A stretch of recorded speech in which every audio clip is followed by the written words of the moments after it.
Little Nightmares is a game perfectly summed up by 3 words: short and satisfying. Released in April 2017, it's a game I never had much interest in until May of this year, when the game was made entirely free to own on Steam in honor of its sequel's release. Without giving it much thought, I decided to take advantage of this. That way I could play it if I ever became interested. Fast forward a month where I started looking through my backlog on howlongtobeat.com to find something I could knock out in a day or two, and that's when I saw Little Nightmares at the bottom of the list, clocking in at 3.5 hours? Holy crap, that's shorter than an undisclosed object. This is when I decided to check the game out, and I'm glad I did. For a game this short, it is jam-packed with several memorable moments and plenty of aspects to appreciate. Now that being said, this is normally the point where I would talk about all the good and bad aspects of the game that stuck out to me while playing, but I decided to do something different. This time, there's one thing in particular I want to talk about: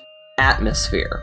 Little Nightmares is unmistakably a horror game, and it accomplishes this primarily through how unnerving its atmosphere is. I could honestly stop there and it'd be fine, but as somebody who aspires to make my own games, I figured this would be a good research project to take a closer look and determine what exactly makes the atmosphere so effective. So, let's do that. From what I can gather, there are 3 key attributes that make the atmosphere in Little Nightmares work so well. Going in order, the first of these attributes is the art style. Much of this game looks hyper-realistic in the art style department, with the sleek metallic walls, ornate glistening wood, and plenty of objects large and small closely mirroring our real world, only if you viewed them from the perspective of a Lego minifig. This is also applying to the characters, namely the main character, Six. But unlike the environments, the characters don't appear quite right. Many of them have distinctly human shapes and features, but upon closer inspection, they all have imperfections, some more apparent than others, that instill a sense of unease and the familiarity of otherwise seen another human being. My mind went to the paintings of Edvard...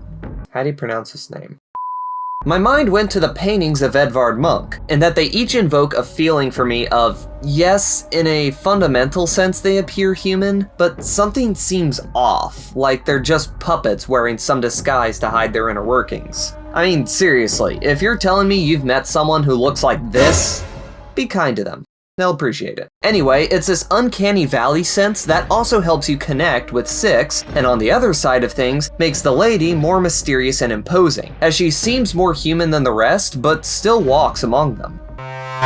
Regardless, my point is the use of these almost human creatures in place of standard monster designs imposes a unique feeling of dread, making it the first key attribute to this game's atmosphere. This segues into the second attribute, also related to the graphic design, and it's the role of lighting in the visuals. Little Nightmares is rather subdued in terms of mechanics or character abilities, but one of few exceptions is the ability to turn on your handy-dandy lighter, giving you an extra bit of visibility in the more dark and decrepit sections of the game. This, along with all other sources of light in the game, look absolutely stunning, thanks in no small part to the fact this game runs off the Unreal Engine. Now, I could talk about how the lighter mechanic plays into the atmosphere, but I feel this one's mostly a given. The dark environments and faint lighting add to the uneasiness felt throughout, and then there's the occasional moments where you enter an area, turn on the lighter, and quickly wish you hadn't.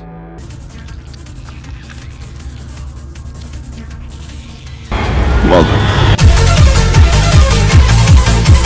The real area of note with the lighting in this game, though, is the ambient lighting. See, while most horror games have the environments get darker the further into it you go, Little Nightmares is almost the opposite. The first level of the game has very little in terms of ambient lighting. Then in the second level, with a lot of verticality, there's a faint, almost ethereal light in the distance, often marking where you have to go. At the time, it seems like a beacon of hope, but eventually, the presence of light goes from providing respite to instilling fear, as it means monsters are almost guaranteed to be present. There's even level-specific examples that work well, such as the harsh, blaring overhead lights in the kitchen, giving it a disorienting and murky feel. The vibe has been checked, and it's not looking so hot. So yeah, the second attribute involves how the game uses lighting, both generated and environmental, to establish atmosphere. This leaves us with the final attribute, where we transition from talking about graphic design and bring our attention now to this game's sound design.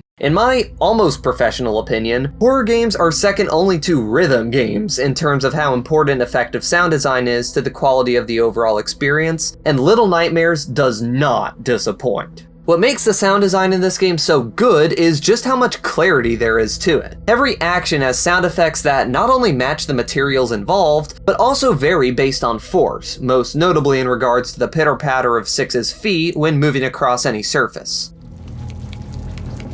The fact every sound is so clear and recognizable plays an added role in keeping the player on edge. So on edge, in fact, that their shoulders are prone to locking up, only to then go off at any second. Yeah! Good God, that hurt! These sounds are also more recognizable because of how subdued this game's soundtrack is. Most of the pieces of music that accompany the gameplay barely sound like music at all, with such low pitches and a hint of reverb delivering an eerie sensation that'll make your hair stand on edge. That is, until specific tracks kick in, either using sharp string instruments or a music box sound to deliver even more extremely uncomfortable discomfort. So the sound design and soundtrack both work well on their own, but they then come together to produce an even greater effect whenever you're detected. If you should have the misfortune of either being spotted or having to perform an action that will alert the monsters of your whereabouts, then God have mercy on your soul. Because the sudden stop of all ambient noise with the hastened heartbeat of your character will cause your own heart to pause and turn. Only for that fateful moment when the bassy sound effect and equally horrific, frantic-paced music kicks in, where you'll soon find yourself admitting to things you'd kept buried long beforehand. Alright, I confess, I thought sane progress was cool. Please don't kill me, I'll do anything! With all this said and shown, I think it's pretty clear why the sound design adds so much to the overall experience. So, just to recap, Little Nightmares' atmosphere is especially effective thanks to three key elements: the uncanny valley effect of its art style, the application of both ambient and player-generated lighting, and the subtle use of sound effects and music. As such, this game as a whole remains far more memorable and exceptional in the eyes of those who've played it, and I believe will help this game to remain a staple of the horror genre for many years to come.